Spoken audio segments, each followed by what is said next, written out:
ظہر اس کے بارے میں فرمایا کہ جو شخص 12 رکعتیں دن رات میں پڑھے گا اللہ تعالیٰ اس کا جنت میں گھر بنائے گا۔ میں محمد اس شخص کے لیے دعا کرتا ہوں صلی اللہ علیہ وسلم کہ جو عصر سے پہلے 4 رکعتیں پڑھتا ہے۔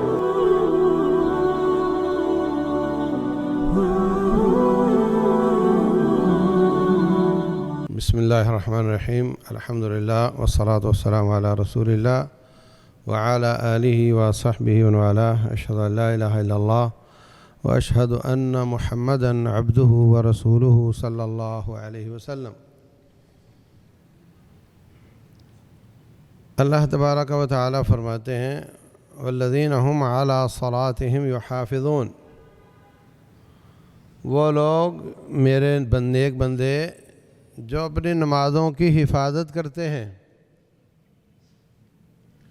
نمازوں کی حفاظت کیسے ہوتی ہے؟ فریج کی حفاظت کیسے ہوتی ہے؟ واشنگ مشین کی کیسے ہوتی ہے؟ اگر آپ نے یہاں سے کہیں بھیجنی ہو تو اس کے آگے پیچھے دائیں بائیں کوئی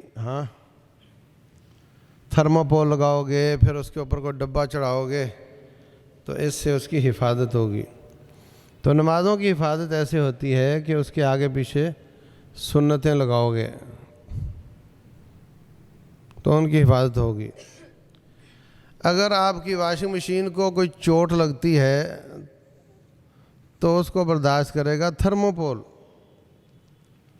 اور اگر آپ کی نماز کو چوٹ لگتی ہے، آپ کبھی لیٹ ہو جاتے ہیں، اس کو برداشت کریں گی سنتیں، کہ آپ لیٹ ہوئے تو سنتیں رہ گئیں مگر فرض مل گئے آپ کو،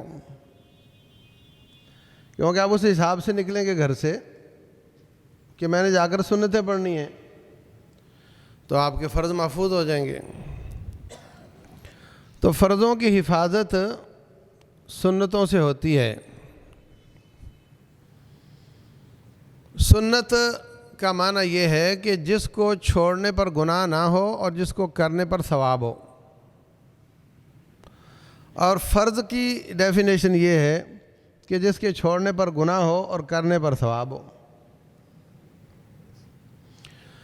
تو یہاں پر 2 انتہائیں ہیں، 2 اینڈز ہیں، 2 لوگوں کے نظریات ایسے انتہا پسند قسم کے۔ ایک تو یہ کہ کچھ لوگوں نے ان سنتوں کو فرض کا درجہ دے دیا۔ کبھی ٹھیک ہے، کسی عام آدمی سے پوچھو کہ عشاء کی نماز کی کتنی رکعتیں ہیں تو کیا بولے گا؟ بولے 17۔ اچھا تو اگر 15 پڑھے تو بولے نہیں 15 نہیں 17۔ اللہ تعالیٰ نے 4 فرض کیں اور باقی مولوی صاحب نے۔ اور اللہ تبارک و تعالیٰ اپنے دین کا بھی خیر خواہ ہے اور اپنے بندے کا بھی خیر خواہ ہے۔ اس کو معلوم ہے کہ فرائض کی حفاظت کیسے ہونی ہے اور بندہ بھی میرا نہ اکتا جائے، وہ دونوں چیزیں دیکھتا ہے۔ اس لیے اس نے تو فرض کیے 4 اور باقی کر دیے مولوی صاحب نے۔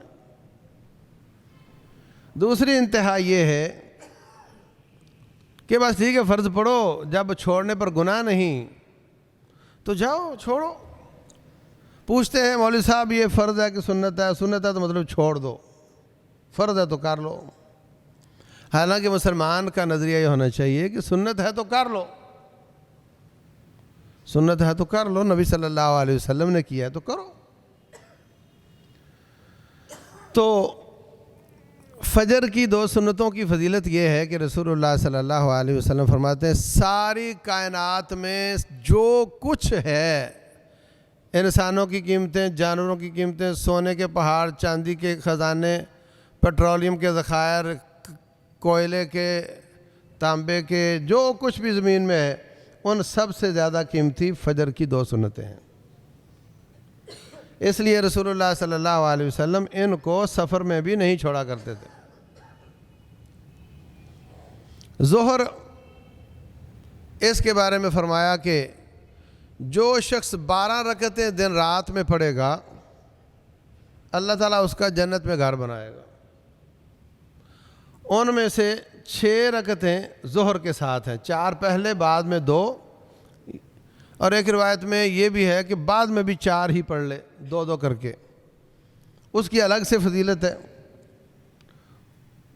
تو یہ 6 یہاں ہو گئیں، 2 فجر کے بعد والی 8 ہو گئیں، 2 مغرب کے بعد اور 2 عشاء کے بعد، یہ پوری 12 رکعتیں ہو گئیں۔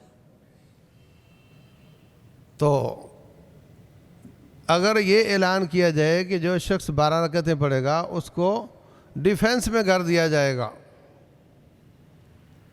یا بحریہ ٹاؤن میں دیا جائے گا، تو کیا خیال ہے؟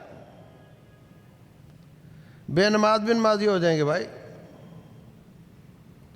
لیکن یہاں اس کالونی میں آپ کو گھر مل رہا ہے جس کی زمین مرلے کے حساب سے، گزوں کے حساب سے نہیں بکتی، بلکہ فرمایا لَمَوْضِعُ صَوْتِ أَحَدِكُم مِّنَ الْجَنَّةِ خَيْرٌ مِّنَ الدُّنْيَا وَمَا فِيهَا، ایک ڈنڈا رکھنے کی جگہ جنت میں ساری کائنات میں جو کچھ ہے اس سے زیادہ قیمتی ہے۔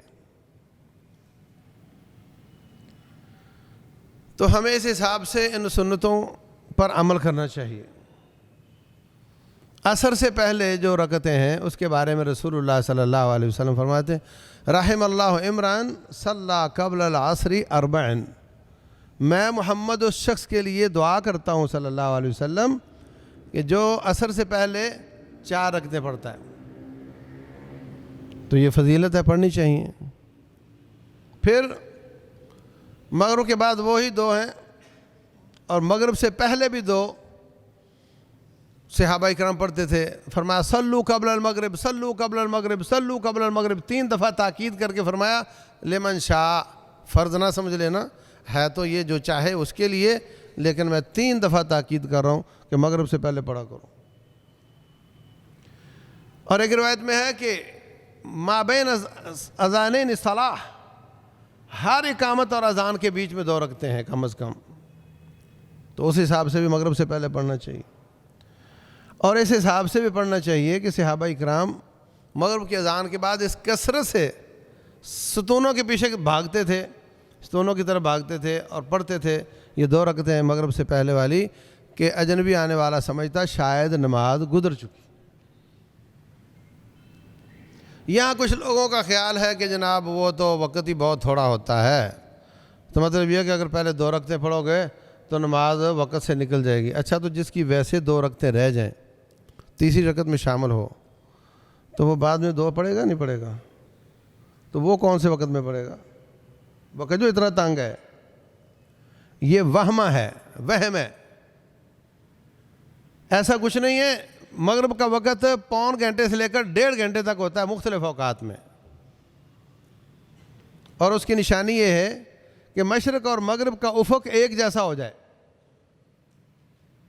مغرب اور مشرق کا افق اندھیرے میں ایک جیسا ہو جائے تو مغرب کا ٹائم ختم ہوتا ہے۔ تو مغرب کے بعد 2 رکعتیں ہو گئیں، عشاء کے بعد 2 رکعتیں ہیں۔ دوسری بات یہ ہے وطر، تو وطر جو ہے یہ تہجد کا حصہ ہے، یہ عشاء کا حصہ نہیں ہے، یہ تہجد کا حصہ ہے، اور تہجد سارے نفلوں سے زیادہ افضل ہے۔ افضل الصلاۃ بعد الفریضۃ صلاۃ فی جوف اللیل، فرض نماز کے بعد سب سے افضل وہ یہ تہجد ہے، وطر ہے۔ جو شخص 1 وطر پڑھتا ہے وہ 1 رکعت تہجد پڑھتا ہے، جو 3 پڑھتا ہے وہ 3 رکعت تہجد پڑھتا ہے، جو 5 پڑھتا ہے وہ 5 رکعت تہجد پڑھتا ہے۔ تو وطر بھی رسول اللہ صلی اللہ علیہ وسلم نے سفر میں نہیں چھوڑا، یعنی تہجد آپ نے سفر میں نہیں چھوڑی۔ تو ہمیں اس حساب سے ان کا خیال رکھنا چاہیے۔ جو بے نماز ہے اس کو ہم کہیں گے بھائی کم از کم فرض تو شروع کرنا، تو گناہ سے تو نکلنا، اور جو نماز فرض پڑھنے لگ جائے اس کو کہیں گے کہ ساتھ ساتھ سنتیں بھی شروع کر، اس لیے کہ سنتوں کی بڑی اہمیت ہے۔ اس کی اہمیت کو سمجھنے کے لیے یوں سمجھو کہ یہ گاڑی کا 5واں ٹائر ہے۔ اگر آپ نے پشاور جانا ہو، فیملی ساتھ ہو، 4 ٹائر پورے ہوں، 5واں نہ ہو، جاؤ گے؟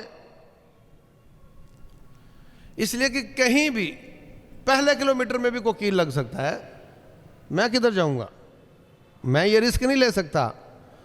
تو جیسے 4 پورے ہوں، 1 ڈیمیج ہو جائے تو 5واں کام آتا ہے، ایسے رسول اللہ صلی اللہ علیہ وسلم فرماتے ہیں جب انسان، سب سے پہلا سوال نماز کا ہوگا، اگر نماز میں کمی ہوئی تو رب ذوالجلال فرمائے گا انظروا لعبدی هل له من نوافل، دیکھو اس کے کوئی نفل ہیں، اگر ہوئے تو وہ ڈال کر کے فرضوں کو پورا کر کے، ٹوٹل پورا کر کے اس کو معاف کر دیا جائے گا، اور اگر تیری سٹپنی نہ ہوئی تو کیا بنے گا تیرا، اگر تو نے نفل پڑھے ہی نہ۔ اور یاد رکھو وطر سمیت یہ ساری سنتیں نفل کی کیٹیگری ہے، جو نفل نہیں وہ فرض ہیں۔ تو باہر صورت ہمیں اس کا بہت اہتمام کرنا چاہیے۔ طالب علم جو ہیں ان کو بھی اپنے آپ کو، اب یہ جوان ہیں ماشاءاللہ، مکلف ہیں، ان کی نیکیاں گناہ لکھے جا رہے ہیں، تو ان کو بھی اس پر اہتمام کرنا چاہیے۔ اللہ تعالی عمل کی توفیق عطا فرمائے۔